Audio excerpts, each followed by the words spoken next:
Mercredi 7 février, bonsoir à tous, vous êtes sur RTI 1. Un seul titre ce soir, la victoire des éléphants. La Côte d'Ivoire est qualifiée pour la finale de la Coupe d'Afrique des Nations. Les éléphants ont battu les léopards de la RDC sur un score de 1-0. L'affiche de la finale du dimanche 11 février est donc connue. Ce sera Côte d'Ivoire-Nigeria au stade olympique Alassane Ouattara d'Ebimpe. Bienvenue, merci de nous rejoindre pour l'actualité sur RTI 1 ce soir. Et l'actualité du jour, c'est bien sûr cette qualification de la Côte d'Ivoire en finale pour la CAN, 5e finale de l'équipe ivoirienne en Coupe d'Afrique des Nations.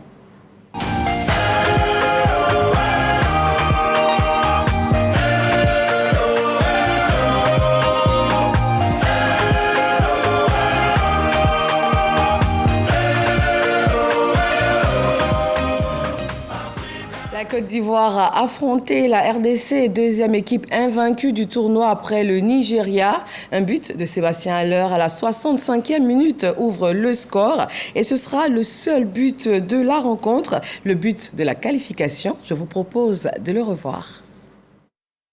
Et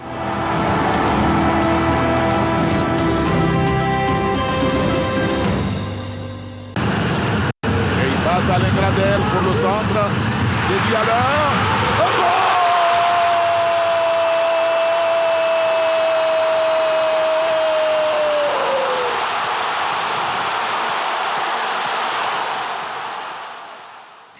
Et voilà, ce match RDC Côte d'Ivoire aura tenu en haleine tout le pays avec nos consultants sportifs ce soir. Nous allons parler de cette rencontre et de la suite, bien sûr, de la compétition. Junior Binyam, bonsoir. Bonsoir. Ibrahima Bakayoko, bonsoir. Oui, bonsoir.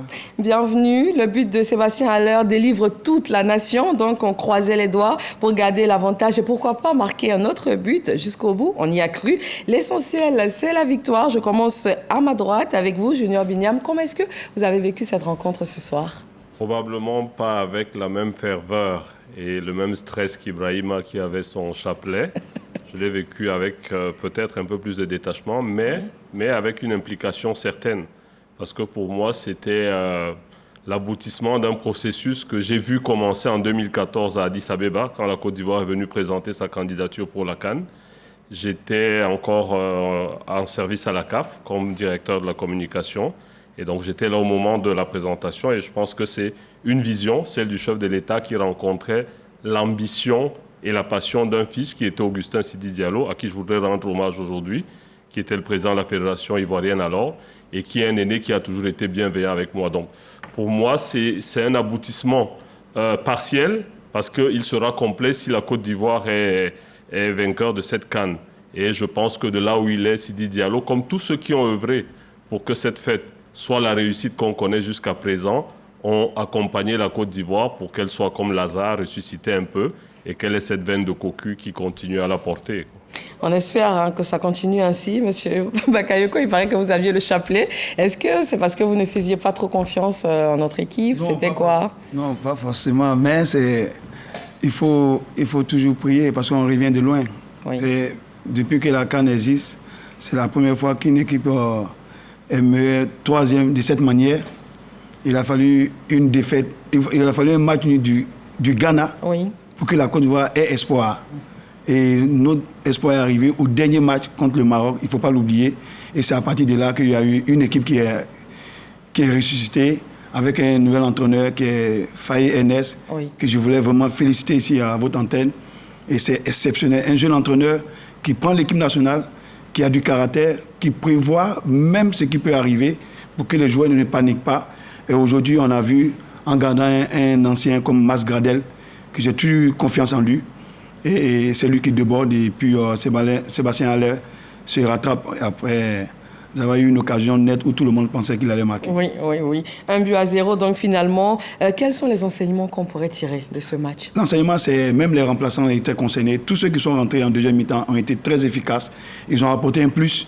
On aurait pu même marquer 2 ou 3 et tout. Et ce qui est rassurant, sur le côté défensif, on n'a eu aucune occasion de la RDC. Oui. Et vraiment, plus la compétition avance, on se rend compte qu'on n'a pas de pénurie de joueurs. On a des joueurs qui sont capables de faire la différence, qui sont sur le banc de tous, qui ont apporté un plus.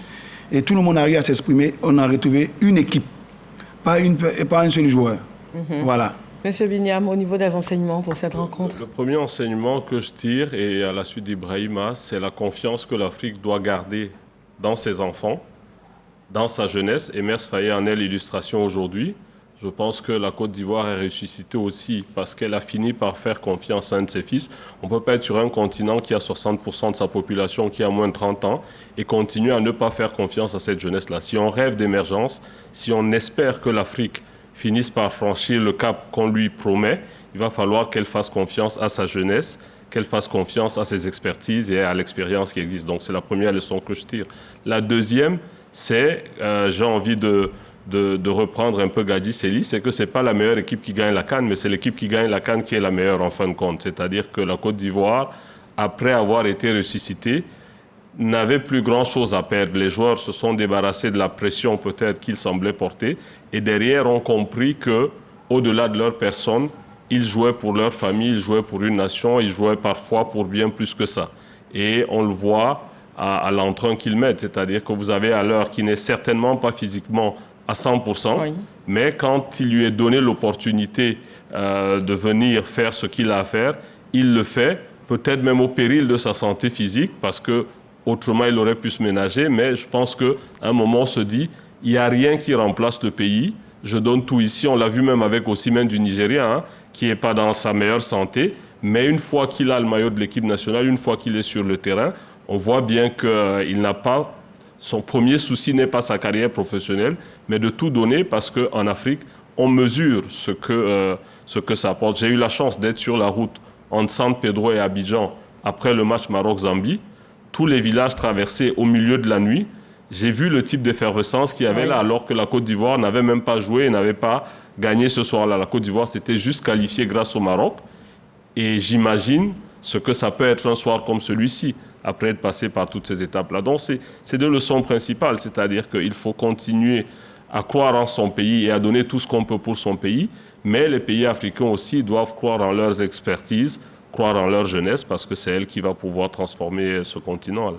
D'accord, et vous avez parlé de ces deux leçons donc à retenir. Vous avez parlé de Haller, vous avez parlé, vous, M. Bakayoko, donc de l'entraîneur. Oui. Est-ce que ce sont les véritables points forts de notre équipe nationale? Oui, je peux le dire, parce que, regardez, aujourd'hui, beaucoup décriaient la présence de Gradel sur le terrain, et moi je disais qu'on a besoin d'un joueur d'expérience devant. Et Gradel n'a perdu aucun ballon. Il savait garder le ballon, il savait chercher les fautes quand il fallait. Et le seul débordement qu'il fait, c'est le débordement qui est décisif. Et puis, quand on voit Gradel en attaque, donc tout ce qui est Adingra doit faire plus d'efforts. C'est-à-dire que s'il y a un ancien qui est au devant, il faut que moi je sois encore plus fort. Oui. Je cours plus que lui. Et donc, Gradel a été un apport très, très important. Et puis, la présence de Kessié et tous ceux qui sont rentrés, on a retrouvé une équipe. Quand on remplace Seko Fofana, il ne se plaint pas. Il sait qu'il sort, les autres vont faire le job. Et vraiment, félicitations à tous les joueurs.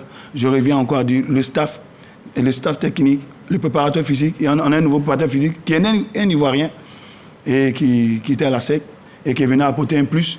On le voit physiquement, l'équipe nationale de Côte d'Ivoire tient bon, on se bat et puis on s'arrache. Comme quoi, nos talents nationaux aussi, ils peuvent faire le travail. Oui, mais il faut donner les moyens pour revenir un peu à ce que mon frère disait. La confiance aussi. Oui, non, la confiance et puis donner les moyens. Oui. Si l'entraîneur qui était là a un salaire, il faut que Faye ait plus que lui. On est d'accord. Parce que déjà, oui, il faut le faire. Il faut faire confiance. Et regardez, je vous prends un exemple. On a gardé Gradel. Ça a augmenté son capital confiance. Oui. Et c'est lui qui amène le but. Et on a gardé Haller. Et l'attaquant, il se rattrape que même quand il rate une occasion, il ne faut pas l'enterrer. Il a eu l'occasion de se rattraper et il marque le but de la victoire. Alors, M. Bignamé, le 12e homme de ce match, comment vous l'avez trouvé ce soir? Je pense qu'il a appris lui aussi à monter en régime avec l'équipe. On est parti du découragement, alors qu'on savait que découragement n'est pas ivoirien. Pas du tout. On est parti du découragement pour un entrain. Je pense qu'on a senti le souffle des supporters aujourd'hui. L'hymne national déjà, je ne suis pas sûr qu'on ait atteint ce niveau de décibels à Ebimpe depuis le début du tournoi. C'est-à-dire qu'on a entendu le stade chanter et même ceux qui étaient à des kilomètres à la ronde, je suis presque sûr qu'ils ont entendu le tempo. Donc, On a vu ce public-là aussi monter, commencer à y croire. Et quand on a toute l'énergie d'un peuple derrière soi comme ça, je pense que les joueurs même trouvent les ressources sur le terrain pour se surpasser. Donc, ils sont portés par cette dynamique populaire. Et il faut espérer qu'elle atteigne son optimum dimanche prochain et qu'éventuellement, ça se termine de manière heureuse. D'accord. Nous allons voir maintenant un résumé donc, de ce match et puis on se retrouve tout de suite après. Miraculeux des phases de poule, la Côte d'Ivoire obtient son ticket pour la finale de la CAN 2023. Tout s'est joué à la 64e minute de cette rencontre, éléphant de Côte d'Ivoire contre les léopards de la République démocratique du Congo. Sébastien Teddy Haller ouvre son compteur de but sur une passe décisive de Max Allegradel. Un score qui est resté inchangé jusqu'au coup de sifflet final, malgré toutes les tentatives des joueurs congolais. Comme lors de son deuxième sacre continental en 2015, c'est encore face à la sélection de la RDC que la Côte d'Ivoire se qualifie pour la finale de la CAN. Un score qui est resté inchangé jusqu'au coup de sifflet final, malgré toutes les tentatives des joueurs congolais. Comme lors de son deuxième sacre continental en 2015, c'est encore face à la sélection de la RDC que la Côte d'Ivoire se qualifie pour la finale de la CAN. Avec cette victoire, la Côte d'Ivoire fait ainsi partie des nations de football qui ont fait l'exploit d'être à la fois pays organisateur et finaliste. En route donc pour la 3e étoile, la Côte d'Ivoire va disputer sa 4e finale de son histoire. Elle sera face au Nigeria le dimanche 11 février. Monsieur Bakayoko, avant cette finale, à regarder ce match d'aujourd'hui, est-ce que vous avez décelé des choses à corriger? Comme on dit, c'est les erreurs des autres qui font notre victoire. Mais de notre côté, l'entraîneur sait déjà et il aura des séances vidéo et tout. Mais il faut encore féliciter l'entraîneur. On s'appuie plus sur le positif. Tout ce qui est négatif se gomme facilement. Et vous voyez, depuis qu'il a pris la sélection de Côte d'Ivoire, tous ses choix ont été judicieux. Que ce soit contre le Mali, il fait rentrer 2 joueurs qui sont décisifs. Et dès qu'il a vu qu'on a pris le but contre le Mali, il a sorti Gradel. Il fait rentrer un jeune comme Adengra et Ouma et qui font la différence. Et moi, je voulais le féliciter. Il a une équipe, on sent qu'il maîtrise vraiment le groupe. Bon, pour tout ce qui est heureux, je crois qu'il aura le temps de vraiment le faire. Mais je retiens ma joie en ce moment. Mais il faut reconnaître, il faut féliciter l'entraîneur. Et je sais qu'il saura ramener ses joueurs sur terre pour préparer la finale. Monsieur Binyam, de votre côté, de votre œil d'expert, est-ce que vous avez décelé aussi des corrections, des ajustements à faire avant cette grande finale? Je pense qu'il y aura toujours des choses à corriger, mais une finale, elle ne se joue pas, elle se gagne. Et c'est donc parfois l'envie, ce n'est pas dans le dispositif tactique que la différence va se faire. Emers Faé a certainement une conjoncture favorable. Il n'a perdu aucun joueur aujourd'hui avec un deuxième carton. Il récupère ceux qui étaient suspendus. Oui. Donc, il aura toutes les cartes en main pour mettre la meilleure équipe qui puisse lui permettre de gagner le match. Mais derrière ce que l'entraîneur fait, la décision sur le terrain pour ce genre de match, c'est les joueurs. D'où l'importance d'avoir, comme le disait Ibrahim tout à l'heure, des joueurs d'expérience qui peuvent gérer les temps forts comme les temps faibles et qui peuvent aider à canaliser les plus jeunes sur le stade. Donc, on aura peut-être le retour d'Aurier, peut-être pas, mais il est important que cette équipe continue à vivre comme un groupe. Moi, j'ai parfois été au sein des staffs de l'équipe nationale du Cameroun. Quand ça va bien se passer, vous savez quand ça va bien se passer. Oui. Dans les regards, dans la manière qu'ils ont de vivre ensemble, dans la manière qu'ils ont d'être dans le bus qui vous amène au stade, vous savez si quelque chose va se passer. Et donc, très souvent, les matchs, ils ne se gagnent pas sur ce qu'a fait l'entraîneur ou n'a pas fait l'entraîneur, mais des matchs comme cela se gagnent sur ce que les joueurs ont envie de faire et surtout, les joueurs doivent comprendre, certains, que c'est l'unique opportunité qu'ils ont de rentrer à jamais dans l'histoire de Côte d'Ivoire et d'écrire leur part d'histoire.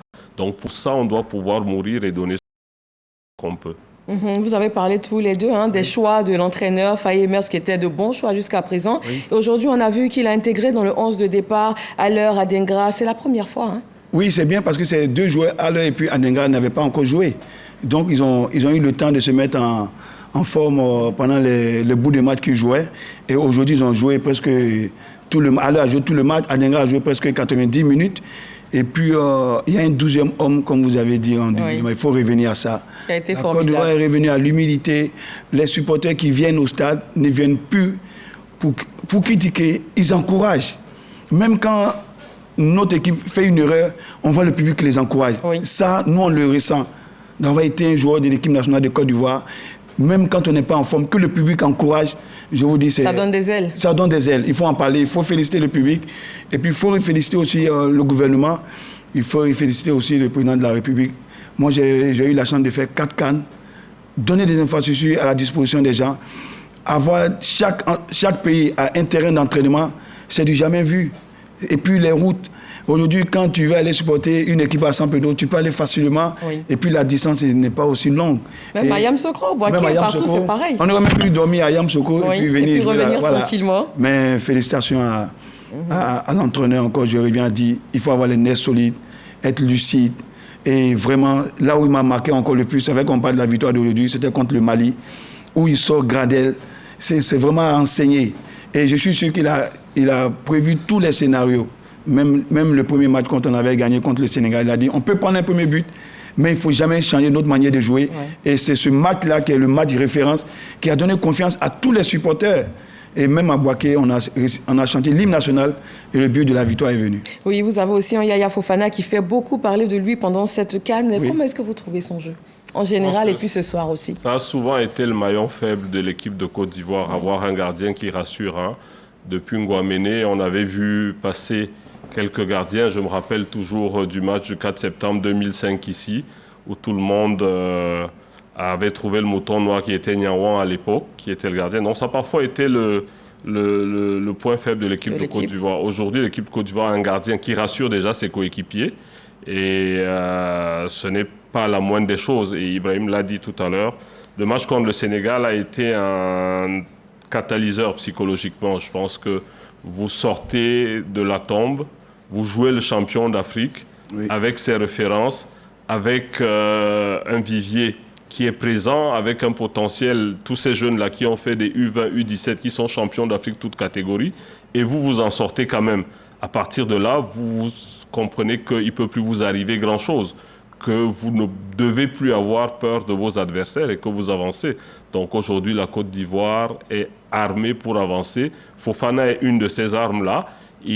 On gagne, en général, on dit qu'on gagne une compétition avec un bon gardien de but et une bonne défense.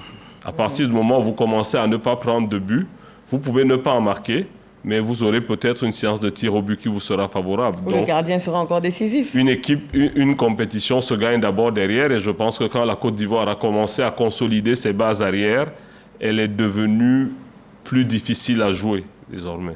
D'accord, ce sera le 11 février prochain, la finale. Oui. Quelles sont nos chances? Nos chances, c'est qu'il faut qu'on reste solidaire. Oui. Que, comme disait tout à l'heure mon confrère, j'ai dit que j'ai posé la question à un jeune académicien. J'ai dit qu'est-ce que c'est qu'un attaquant? Il dit un attaquant, c'est celui qui marque des buts, mais dès qu'on perd le ballon, il est le premier défenseur de l'équipe. Et donc, on voit aujourd'hui, tu ne peux plus te cacher. Dès qu'on perd le ballon, on se replace rapidement. Oui. On est une équipe qui défend ensemble et qui attaque ensemble. On a vu et Kosono qui a eu le carton rouge. Malgré cela, on a surmonté ça et on a gagné pour tous ceux qui n'étaient pas sur le terrain, qui ont pris même un carton rouge. Pour revenir à la finale, je pense qu'on a tout le temps de la préparer de la meilleure des manières pour qu'on récupère de cette joie. Et puis, le capital confiance n'est pas le perdre. Et puis, voir comment analyser l'équipe nigérienne, qui est l'une des grandes nations de football. Et je vais vous dire, ils ont beaucoup d'atouts. Ils ont des milieux offensifs qui sont des attaquants dans leur club, mais qui se permettent de défendre, qui sont les meilleurs passeurs, voilà, ils sont capables de marquer à la finition des actions. Et je pense qu'on va plus parler de la qualité de nos adversaires, mais nous, on revient de loin. On va déjà savourer celui-là. Merci beaucoup. Voilà. Avant de nous séparer rapidement, est-ce que vous voudriez vous essayer au jeu des pronostics? Moi, mon pronostic, c'est qu'on récupère très bien. Oui. Mais ça, c'est pas un pronostic. Non, je ne suis pas un bon pronostiqueur. Ce que je peux vous dire, que le groupe reste soudé et qu'on est dans le même état d'esprit, que personne ne sort du groupe. Merci, Ibrahima Bakayoko. Et vous vouliez faire... Les deux équipes sont outillées et je pense qu'elles savent qu'une finale ne se joue pas, elle se gagne. Oui. Côte d'Ivoire a un avantage, c'est celui du domicile, c'est celui de son public. on verra comment elle peut capitaliser dessus pour avoir un 3e titre de champion d'Afrique. Bon, tout le monde garde le mot d'humilité activé, hein? Personne ne veut faire de pronostics. Merci d'avoir répondu à notre invitation. Junior Binyam, merci. Ibrahima Bakayoko, merci beaucoup. Et nous allons poursuivre avec la réaction des autorités ivoiriennes tout de suite après la victoire des éléphants. Alors, bonsoir, c'est fait, la Côte d'Ivoire est en finale, vos impressions à chaud? Oui, Dieu merci, on est content, c'est la joie, la Côte d'Ivoire c'est la joie. Sur la salle Ouattara Odu, on va dire que Dieu même fait que la Côte va vivre avec la joie. Vive Alassane, vive la CAN, on est en finale, je pense que vive la RTI. Merci. Nous sommes qualifiés, la Côte d'Ivoire est qualifiée, la Côte d'Ivoire est qualifiée.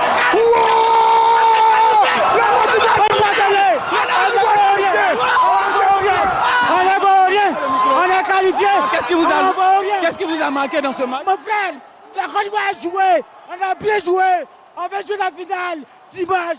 Je vous ai vu. Je suis contente. Oui, on a suivi, c'est magnifique, la CAN est magnifique, la plus belle des CAN. C'est super, on a gagné, c'est tout. On va donner sa présence pour cette victoire. Et il nous l'a donné. Il mérite cette gloire. La victoire revient au Seigneur. On lui dédie cette victoire. Et on attend le reste. Merci Seigneur. Merci pour ta gloire. Hey, merci. Mais la coupe, on l'a déjà. On l'a déjà. C'est ne pas croire qu'il serait un blasphème. Dieu nous a montré tous les signes que cette coupe est à nous. On va revêtir notre boubou d'humilité à partir de demain. Et cette coupe, elle est à nous. Je vous le dis. Merci beaucoup. Satisfait de la prestation des éléphants, mais nous le serons encore plus pour la finale qui aura lieu contre le Nigeria. Ce sera un match qui sera placé sous le signe de la rectification.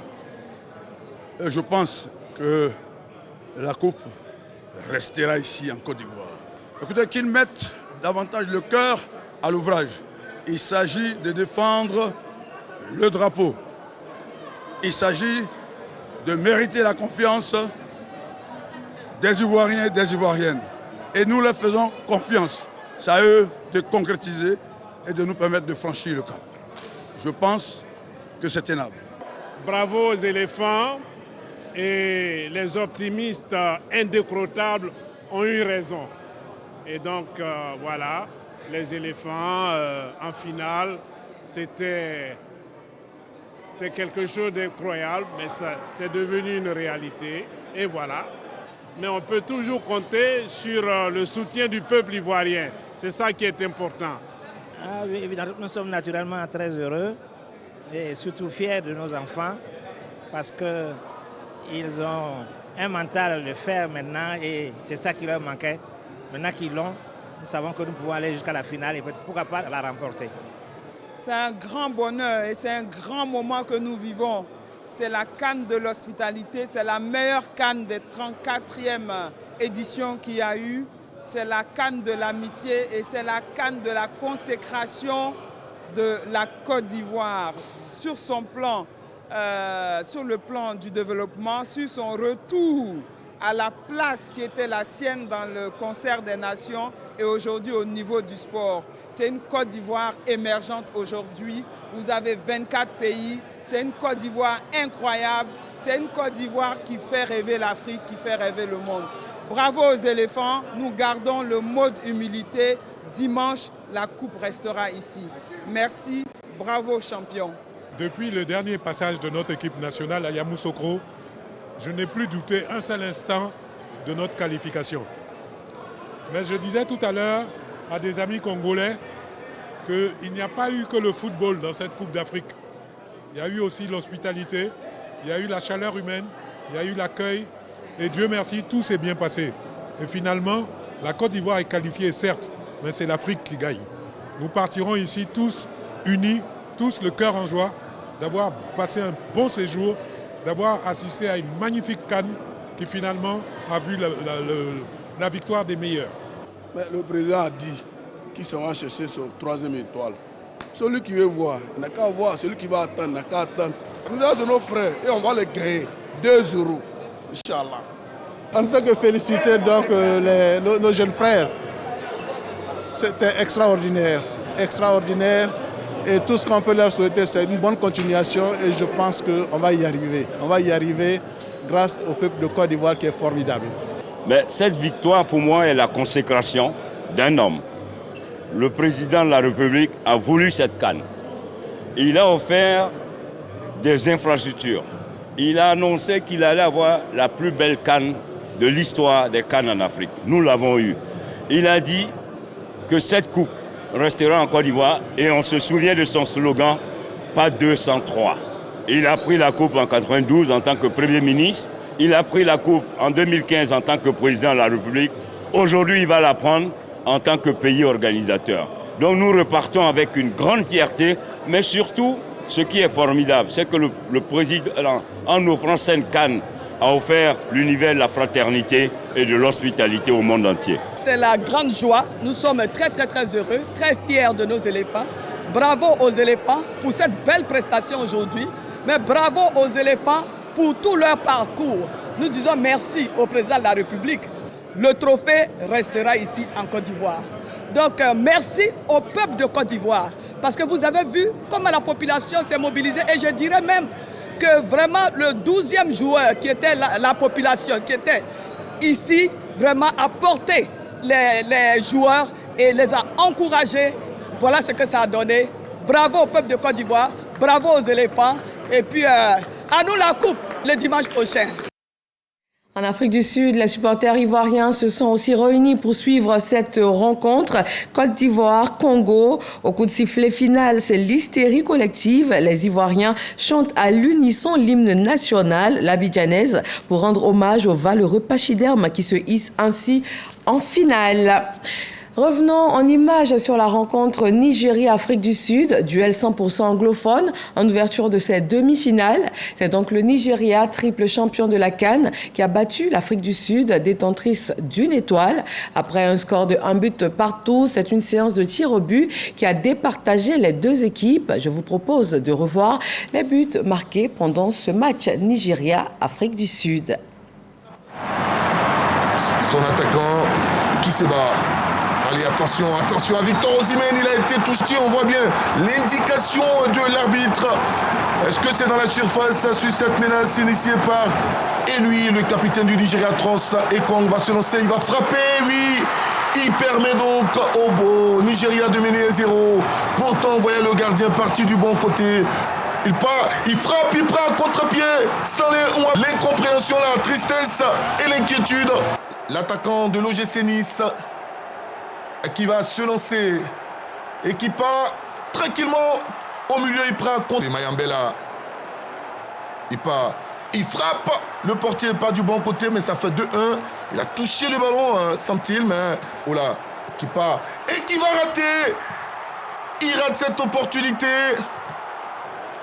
C'est lui qui part et qui frappe, qui rate encore. Le portier n'est pas du bon côté, décidément. Et le capitaine des Super Eagles s'élance. Il frappe, ça passe. Ils ont décidé de frapper en puissance. Il part et il prend un contre-pied. Il le tire parfaitement, ça. Kelechi Ainacho qui va se lancer et qui va frapper. Oui, le Nigeria est en finale. Le Nigeria est en finale de cette CAN 2023. Williams Ekong et ses coéquipiers du Nigeria peuvent rêver de remporter leur 4e étoile ici en Côte d'Ivoire. Et ces voix que nous entendions à l'instant sont celles des commentateurs télé et radio. Ces voix sont familières, elles décrivent et commentent chaque dribble, chaque touche de balle et chaque émotion sur le terrain.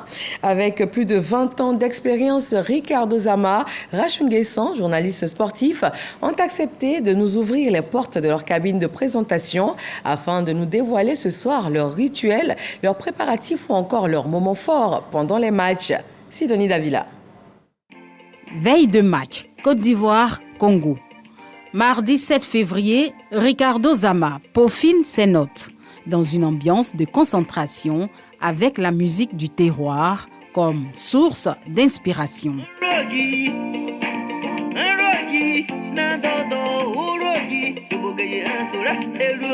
Dans l'univers des journalistes commentateurs sportifs, ce natif de Lakota, dans la région du Godibois, est l'une des voix qui captive les foules par son éloquence et sa passion.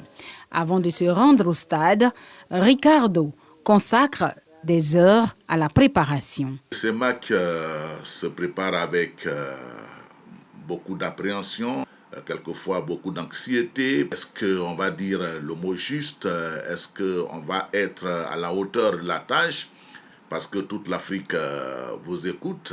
Il faut être à la hauteur des débats, le vocabulaire approprié pour donner toute sa sapidité à la rencontre. Il faut avoir une petite fiche technique pour chaque joueur. C'est faire beaucoup de choses à la fois. J'ai parlé de météo, j'ai parlé de médecine. Il y a tout qui entre en ligne de compte dans la préparation. Ricardo, quelle que soit la discipline, trouve toujours le ton juste pour transmettre l'intensité du moment aux téléspectateurs. Ça vient spontanément. Les termes que les gens me rappellent, par exemple, quand je parle de tacle sacrificiel, aile de pipistrelle, par exemple, voilà, et tout ça, c'est généralement dit l'aile de pigeon. Aujourd'hui, les gens ne font pas beaucoup d'efforts de lecture. Sinon, ce sont des termes ordinaires que j'utilise. Voilà. Seulement, moi, ma petite préoccupation, c'est que je n'aime pas les formules stéréotypées. L'histoire fascinante de Ricardo Zama, cet artiste du verbe, se rapproche de celle de Rachinguessan Kwasi, de Radio Côte d'Ivoire. Tous deux ont souvent été en binôme pour transporter les auditeurs ou les téléspectateurs au cœur de l'action, avec pour seule arme leur voix. En radio, la complexité vient que quand il y a un arrêt de jeu, c'est pas comme à la télé où vous avez l'image, vous avez le temps même d'aller prendre un peu un verre d'eau pour vous rafraîchir, mais en radio, vous n'avez pas le temps. Ce vide-là compte parce qu'il faut meubler le vide. À la retraite depuis plus d'1 an, Rach accueille avec enthousiasme l'opportunité offerte par son ancienne entreprise pour mettre à profit son expérience lors de la CAN 2023. Oui, fierté, ça veut dire que vous n'avez pas fait un passage inutile. Tout comme Ricardo, Rachinguessan, avant chaque match, s'assure d'avoir à portée de main toutes les informations pertinentes à même d'enrichir son commentaire. Oui, on se prépare comme le professeur ou l'instituteur prépare ses cours. On a dans ce sac plusieurs outils. Vous voyez ce petit paquet, ce sont nos recherches.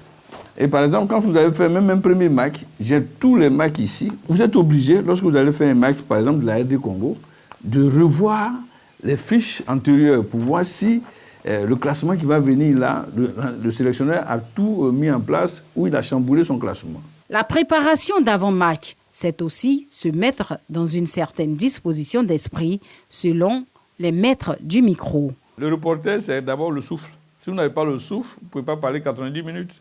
À 2 mois, en parlant de la CAN, j'ai commencé.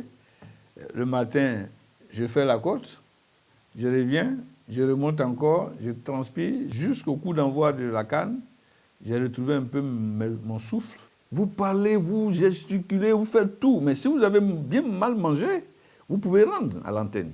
Dans cet exercice, pas toujours aisé, la quête première pour ces deux passionnés est de rester professionnels jusqu'au bout. Il faut être objectif, il faut être professionnel. S'il y a un pénalty, vous dites c'est un pénalty, c'est évident. Voilà, on ne vous en voudra pas pour ça. Voilà. Maintenant, si c'est la Guinée qui marque, j'ai dit bon, deuxième but de la Guinée. Mais si c'est la Côte d'Ivoire qui marque, j'ai dit goal, deuxième but de la Côte d'Ivoire. 2 voix, 2 styles, une même passion et plus de 20 ans d'expérience. Ricardo Zama et Rachinguessan Kwasi restent des commentateurs de sport chevronnés, des voix incontournables de la télévision et de la radio en Côte d'Ivoire. Merci à Sidonie Davila pour cette incursion dans l'univers des commentateurs sportifs. Et à chaque match des éléphants de Côte d'Ivoire, les supporters eux aussi se préparent. Ils se mettent aux couleurs du drapeau national. Les pronostics vont bon train. Un seul mot sur toutes les lèvres, la victoire. Éric Goré. Ils sont prêts à tout donner pour la victoire. Les éléphants contre les léopards attendu avec impatience ce mercredi à 20h GMT. Pour les supporters ivoiriens, il n'y a d'autre alternative que de gagner ce match. Gagner, oui, gagner, pour libérer tout un peuple. On a les joueurs capables, justement, qui nous rassurent, qui nous donnent le courage de les supporter, être en finale. Au niveau de l'entraîneur, c'est un bon entraîneur. Il est beaucoup stratégique. Et aussi, le Congo, la Côte d'Ivoire, vraiment, il n'y a pas match. Les éléphants ont commencé tout doucement, mais progressivement, ils évoluent. Donc je pense qu'après notre passage avec brio face au Mali, nous allons gagner face à la République démocratique du Congo. Cette demi-finale préoccupe les populations. Des pronostics sont faits en faveur des éléphants pour les encourager. Nous allons passer avec 2 à 1. Je suis très très confiant. La CAN, c'est chez nous. C'est ce que dit le slogan. Les supporters ivoiriens, eux, disent plutôt que la CAN, c'est pour nous. C'est pour nous la CAN, c'est chez nous. On va la vivre, elle va rester ici. Nous allons fêter. Nous serons en finale et nous allons croiser le Nigeria et nous allons gagner le Nigeria pour prendre notre 3e étoile. Merci au président de la République. Merci de faire vivre les Ivoiriens. Et tous les hommes politiques sont autour de cette CAN. Et vraiment, le sport est un facteur de rassemblement. Les éléphants vont remporter cette coupe-là. Parce que derrière les éléphants, il y a une force spirituelle. C'est l'œuvre de Dieu. C'est lui qui va aller... De la manière dont il a commencé, c'est comme ça qu'il va achever son histoire. Si tu es fatigué, il faut jouer. Nous, on est là. Et puis Farhan André. Voilà un rythme qui fait parler de lui pendant cette CAN. Dans les véhicules de transport aussi, on roule au rythme de la CAN. Nombreux sont ces transporteurs qui redonnent des couleurs à leurs véhicules. Pour cette confrontation entre éléphants de Côte d'Ivoire et léopards de la RDC, la carrosserie des véhicules de transport raconte toute une histoire. Olivier Kra et Jean-Marc Djadji. À quelques heures du coup d'envoi des demi-finales entre les éléphants de Côte d'Ivoire et les léopards de la République démocratique du Congo, les actions de mobilisation se multiplient dans tous les secteurs d'activité. Chez les transporteurs du district d'Abidjan, les habitudes changent. De la commune d'Adjamé à Abobo, véhicules bennes, minicars, taxis sont aux couleurs du pays, orange, blanc et vert. On est très content qu'on a en demi-finale. Comme on est Ivoirien, on aime nos pays. C'est pour ça qu'on met le drapeau. Pour montrer au monde entier, on est dans la Côte d'Ivoire. Et puis vraiment, franchement, tu dois être très fier de ça. Quand on est dans un pays là, il faut te battre, il faut te montrer que oui, vraiment, tu aimes ton pays. Dans les gares routières, les lignes bougent.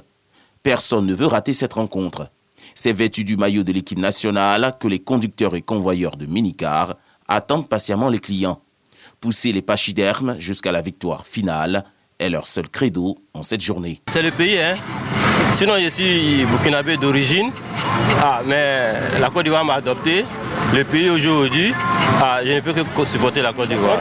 Par rapport à la CAN d'abord, et puis nous-mêmes, on soutient nos pays. Voilà, c'est à cause de ça, on appelle ça en orange, blanc, vert. La Coupe d'Afrique des Nations de football bat son plein. Ses transporteurs, tout comme le peuple ivoirien, croient à la victoire du sélectionneur Faye Mers et ses poulains. Les supporters des différentes équipes sont au taquet. C'est la ferveur dans chaque camp, avec souvent de l'excès et des débordements. Une tournée de sensibilisation a été mise en route par d'anciennes gloires du football. La cible principale, c'est la jeunesse, invitée au civisme, à la tolérance et au fair play. Sam Conan pour l'étape de San Pedro. Village à Cannes de San Pedro. L'ex-international Gaouté Guimarc face aux volontaires. La tournée de sensibilisation de la jeunesse contre la violence avant, pendant et après les matchs, la drogue et l'immigration clandestine initiée par les anciennes gloires du football à l'occasion de la CAN 2023 est à l'étape de la ville balnéaire. Ici, comme partout où les ex-footballeurs sont passés, les jeunes sont invités à permettre aux visiteurs de vivre pleinement la CAN de l'hospitalité. On doit protéger tous ces étrangers qui sont en ce moment en Côte d'Ivoire. Parce que quand ils repartiront chez eux, il faut qu'ils repartent avec un bon souvenir de la Côte d'Ivoire. Parce que nous sommes un pays de paix. Nous sommes un pays chaleureux, avec des jeunes aujourd'hui conscients. Évitons les casses. Ça ne va pas nous emmener quelque part. C'est vous qui deviez contribuer à la réussite encore et encore de cette CAN. Nous avons notre rôle à jouer. Nous devons jouer notre partition. Et c'est pourquoi le président de la République, le président Alassane Ouattara, à travers le ministre de la Promotion de la Jeunesse, a bien voulu vous responsabiliser. L'initiative des anciennes gloires du football est encouragée et soutenue par le ministère de la Promotion de la Jeunesse, de l'Insertion professionnelle et du service civique. Le village Cannes de la commune d'Abobo est en ébullition après cette victoire des éléphants ce soir. C'est la joie, c'est l'effervescence. Amidia Rassouba et Moussa Konaté nous proposent des images de ce lieu. En début de journée, ce mercredi, l'on préparait encore la rencontre. L'on se préparait à exulter. Le ministre kényan de la Jeunesse a visité l'infrastructure. Il s'agit pour lui de s'imprégner de l'expérience ivoirienne en termes d'organisation. Un podium, un écran géant, des stands culinaires et d'entreprises. Toute une mise en place au complexe sportif Agora d'Abobo pour permettre aux populations de suivre les matchs de la CAN dans une bonne ambiance. Le site reçoit la visite du ministre de la Jeunesse, de la Création, de l'Économie et des Sports du Kenya. On Ababou Namaba est venu s'imprégner du modèle ivoirien en matière d'organisation d'événements sportifs. Succès pour cette jeunesse parce que non seulement on y pratique le sport, mais tout type d'activités sociales, de cohésion sociale, d'activités qui emmènent les jeunes loin des problèmes, loin de la drogue, loin de la criminalité. Et donc c'est un grand succès qu'il est venu voir ici à Abobo.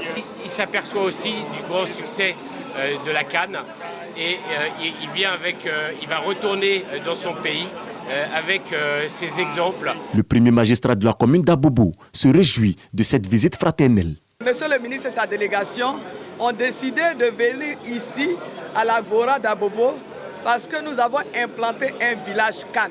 Il est venu ici à Abobo, certes, nous rendre une visite, rendre visite aux populations d'Abobo, mais profiter pour visiter cette Agora, pour s'en inspirer, parce qu'en 2027, son pays, le Kenya, va abriter la CAN.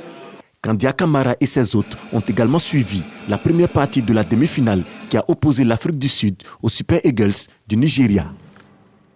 Des Bimpe à Cocody, la joie reste la même. Depuis la fin du match, les rues de la commune sont prises d'assaut par une grosse vague tricolore. Amadou Ouattara et Zakaria Traoré se sont mêlés à cette ambiance folle pour RTI 1 suivant. Les éléphants de Côte d'Ivoire viennent d'obtenir leur ticket pour la finale de la 34e édition de la Coupe d'Afrique des Nations de football, CAN 2023. Les léopards de la RDC tombent ainsi sous le coup du marteau de l'équipe repêchée. Des revenants, comme quoi l'odeur du cadavre gêne tous les vivants. La commune de Cocody est en fait à l'image du reste du pays.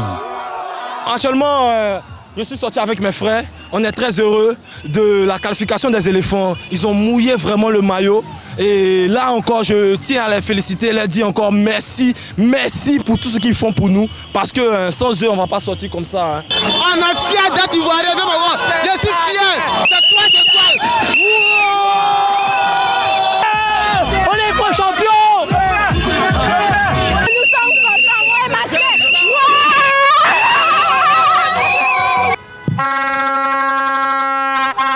Nous sommes qualifiés, c'est un grand plaisir. Et voilà la Côte d'Ivoire. Qui l'eût cru? Côte d'Ivoire is back. Nous sommes là et on prendra la coupe. Entre la Côte d'Ivoire et le Nigeria, il y a un recouché. Et ce recouché-là, c'est dimanche 11 février. On va montrer au Nigeria que vraiment le dieu ivoirien là, il n'est plus l'homme. La cache chez nous, coupe là, ça reste. Le prochain adversaire de la Côte d'Ivoire, c'est le Nigeria. Les aigles sont donc avertis. Rendez-vous donc le dimanche 11 février prochain pour la finale de cette 34e Coupe d'Afrique des Nations organisée avec brio par la Côte d'Ivoire. À l'affiche, un Côte d'Ivoire-Nigeria qui s'annonce très enlevé. D'ici là, je vous conduis en Afrique du Sud. Le pays a été éliminé ce soir en demi-finale par le Nigeria. Il abrite en ce moment une rencontre internationale sur l'investissement dans le secteur minier. La Côte d'Ivoire amorce son entrée dans le club des pays miniers. Le ministre ivoirien des Mines, mines, du pétrole et de l'énergie multiplient sur place les rencontres avec les experts et le gouvernement de tradition minière. Retrouvons nos envoyés spéciaux, Lanciné Bakayoko et Fernand Conan. Une demi-dizaine de tête-à-tête avec des personnalités importantes du secteur des ressources minérales, des audiences accordées aux entreprises minières. Le ministre des Mines, du Pétrole et de l'Énergie, Mamadou Sangafoua Koulibaly, a profité de sa présence en Afrique du Sud pour nouer des contacts d'investissement. Le principe est de digitaliser, dématérialiser les processus et les démarches liées à l'attribution des titres et des permis miniers en République de Côte d'Ivoire. Donc l'idée était de faire le point sur le statut et les avancées du projet pour qu'on puisse démarrer le plus vite possible. Des rencontres de prospection pour les uns, de conclusion d'accords pour les autres, comme ici avec les autorités indiennes, disposées à appuyer le gouvernement de Côte d'Ivoire en matière de renforcement des capacités de ces géologues. Comme vous le savez, nous disposons d'un très grand institut au niveau de l'Inde. Et nous voulons mettre cet institut donc, au profit de la formation donc, des cadres, des géologistes et des experts ivoiriens. Mamadou Sangafoua Koulibaly a surtout échangé avec ses homologues sud-africains Samson Gwedmantaché et le Botswanais Maxwell Lefoko Moadji. Le Botswana, comme vous le savez, fait beaucoup de choses positives dans le domaine des mines. Et la Côte d'Ivoire aussi fait beaucoup de choses. Et l'objectif, c'est vraiment de partager l'expérience et puis voir comment est-ce que les deux pays peuvent travailler ensemble. Des coopérations variées qui devraient permettre à la Côte d'Ivoire de mieux exploiter son potentiel et de structurer efficacement son ambition de devenir un pays minier. Le président a décidé de booster le secteur minier. Nous pensons que c'est au départ qu'on règle ces questions.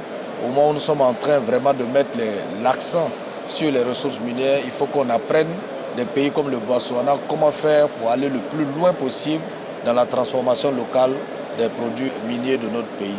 En 2023, la production d'or de la Côte d'Ivoire s'est établie à 52 tonnes. Nous allons maintenant parler de médias et de formation. La première promotion de l'exécutif master en management des entreprises de médias issues de l'ISTC Polytechnique est baptisée promotion Amadou Koulibaly. Elle a été reçue par le ministre de la Communication dont elle porte le nom. Cette formation spécialisée vise à fournir aux managers des entreprises de médias les outils nécessaires pour relever les défis actuels du secteur de la presse et des médias. C'est Sephora Zegui. Ils sont patrons de presse et font partie de la première cohorte de l'exécutif Master en Management des entreprises de médias de l'ISTC Polytechnique.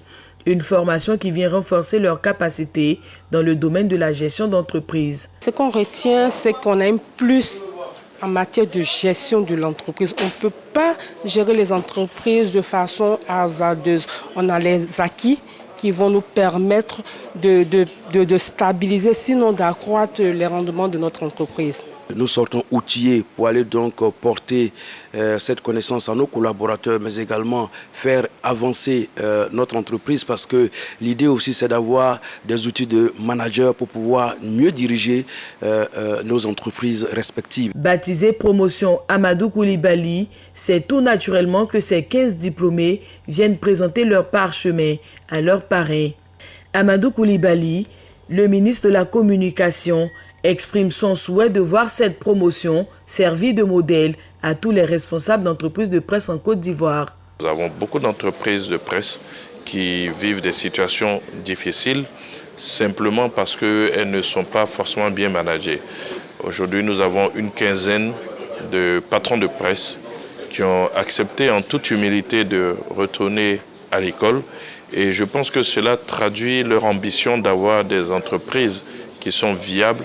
Et cela rend compte notre volonté de pouvoir soutenir toutes les entreprises de presse à se formaliser davantage, à avoir les bonnes règles de gestion, afin que la presse puisse occuper toute sa place dans notre démocratie, parce qu'une démocratie sans presse n'est pas une démocratie pleine et entière. L'exécutif Master en Management des entreprises de médias est une formation de 8 mois délivrée par l'ISTC Polytechnique aux patrons de presse et de médias.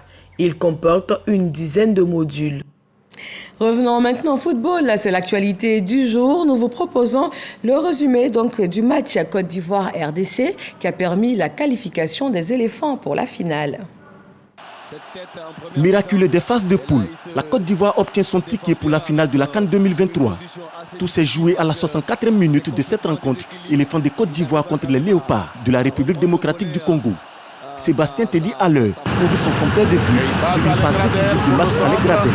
Un score qui est resté inchangé jusqu'au coup de sifflet final, malgré toutes les tentatives des joueurs congolais. Comme lors de son deuxième sacre continental en 2015, c'est encore face à la sélection de la RDC que la Côte d'Ivoire se qualifie pour la finale de la CAN. Un score qui est resté inchangé jusqu'au coup de sifflet final, malgré toutes les tentatives des joueurs congolais. Comme lors de son deuxième sacre continental en 2015, c'est encore face à la sélection de la RDC que la Côte d'Ivoire se qualifie pour la finale de la CAN. Avec cette victoire, la Côte d'Ivoire fait ainsi partie des nations de football qui ont fait l'exploit d'être à la fois pays organisateur et finaliste. En route donc pour la 3e étoile, la Côte d'Ivoire va disputer sa 4e finale de son histoire. Elle sera face au Nigeria le dimanche 11 février.